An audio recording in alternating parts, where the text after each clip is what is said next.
В садуле в огороде у нас растет калина. Такая вот какая калина. Она уже становится мягкой.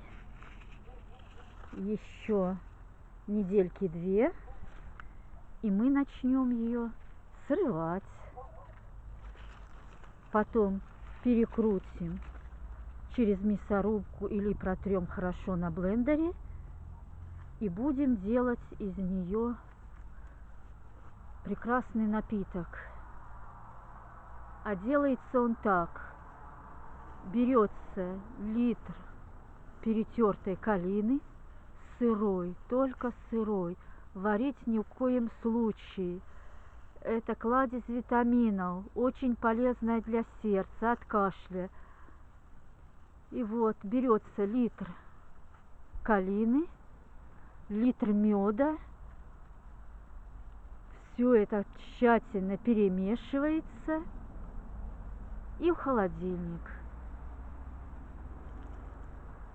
По десертной ложечке ежедневно приносит очень большую пользу организма. Снабжает витаминами С, укрепляет сердечную мышцу, понижает давление.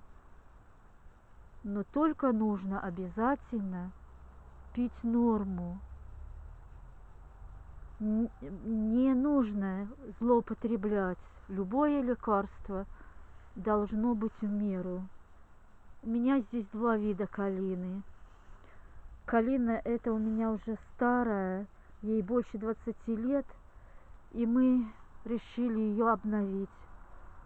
Всю вырубили и только вот оставили 3 веточки. Она молодилась. И вот еще есть у меня здесь кустик калины. Вот этот вот сорт, это самый вкусный сорт. Она бордового цвета,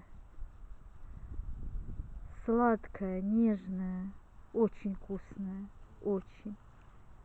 Вот с этой веточки уже облетели листочки, и она созревает раньше, чем розовая. Тот вот сорт какой-то у меня немножко розоватый.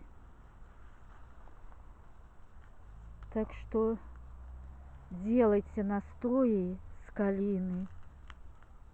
Это натуральные средства от лечения сердца и других заболеваний. У кого есть хороший мед и калина, чудесное лекарство. Вот. Прекрасное такое вот растение. У нее даже косточки, и то в виде сердечка. Это говорит о том, что это Господь дал нам это дерево для лечения своего здоровья, для лечения сердца, всей сосудистой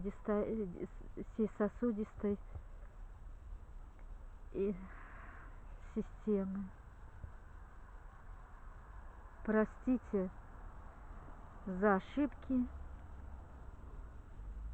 Как получилось, так получилось.